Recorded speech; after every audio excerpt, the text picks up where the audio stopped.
สวัสดีค่ะทุกคน ตอนนี้ก็เดินทางมาถึงบนเขาเพนวานแล้วนะคะ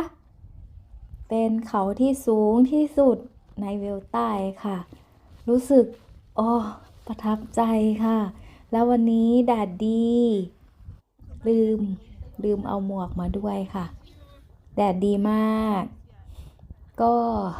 ขึ้นมาถึงแล้วก็รู้สึกดีมากค่ะ ชื่นใจ ดื่มกาแฟกันค่ะทุกคน กาแฟกับวิวบนยอดเขานะคะ